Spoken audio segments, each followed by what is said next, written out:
This is your example of how to apply aha moments in a text. So an aha moment is when the character realizes something and then you want to stop and think about what it means for the theme, the character, the plot, how it's going to change things.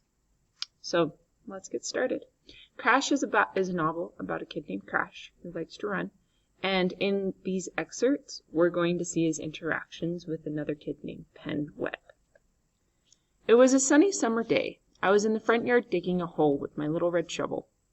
I heard something like whistling. I looked up. It was whistling.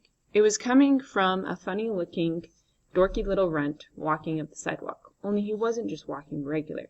He was walking like he owned the place, both hands in his pockets, sort of swaying la-di-da with each step, strolling and gawking at the houses and whistling a happy little dorky tune like some Sneezy or Snoozy or whatever their names are. And he wore a button, a big one. It covered about half his chest, which wasn't that hard since his chest was so scrawny. So here he comes, strolling, whistling, gawking, buttoning, dorking up the sidewalk, onto my sidewalk, my property. And all of a sudden, I knew what I had to do. Like there was a big announcement coming down from the sky. Don't let him pass. So all of a sudden is a huge key phrase for an aha moment. And then all of a sudden, I knew the character knows something. So that's definitely an aha moment. So now we want to think about how it's going to change things for him, for example.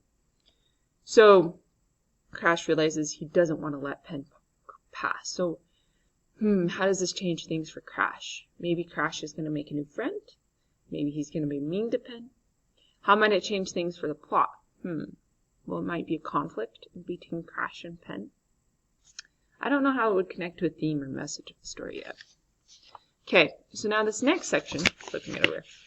This next section, see the same page, just this one is blank. Look for an aha moment. See if you can identify it this time. The stands were empty. A school bus moved in the distance beyond the football goalpost. Under the crossbar and between the uprights, like in a framed picture, stood 3 people. For once, Webb's parents didn't look so old, not compared to the man standing between them. He was shorter than them, and real skinny, like the prairie winds were eroding him away. But he was standing straight and by himself. No cane, no walker, just 2 legs. 93 years old. Maybe it was a Missouri River mud. The thought came to me that they would have liked each other. Scooter and Henry Wilhite Webb III, 2 storytellers, both from the great flat open spaces. One a prairie of grass, one of water. Both came to watch when no one else was there. So what is the aha moment there? Think about it. Yes, it's the thought came to me. They would have liked each other. So how does this change things for Crash and Penn? Scooter is Crash's grandpa. Henry Wilhite Webb III is Penn's. Yeah, Crash makes a connection to Penn. And so this changes things for the characters. It also might connect to the theme somehow now. So like maybe you do have connections with people that are different from you. Okay, we're going to keep on reading. And this time you're going to identify the aha moment as well as what it could potentially mean. This next page. Why exactly was he here? Did he know about me? Did he know his great-grandson could not win the race off and so would not run in the Penn relays? I wondered if Webb felt safe in his great-grandfather's bed. The cinder track crunched under my feet. There were 5 of us in the race. Me, Webb, 2 other 7th graders, and a 6th grader.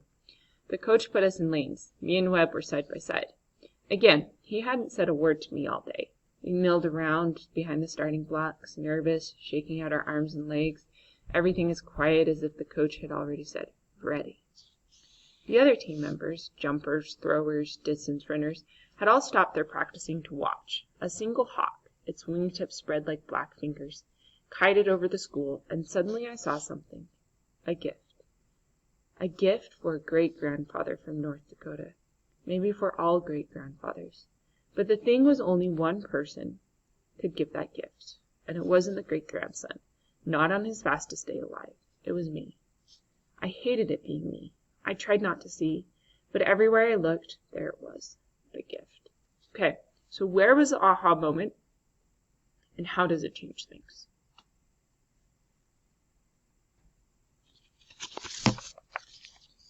So Crash realizes that he needs to do something here, and then how it changes things. I'm realizing it changes things for Crash because he's going to have to change what he does, and he hates it being mean. I feel like it's also going to really connect to the theme because this feels like a really important moment for Crash. Like Crash is really going to have to change what he does. Okay, so now that you finished this Edpuzzle video, you're actually going to move on to the next lesson, and I will read. I have a video reading the rest of the story, or you can just read it on your own, and then participate in the discussion where you identify more aha moments and how they change things. Thanks.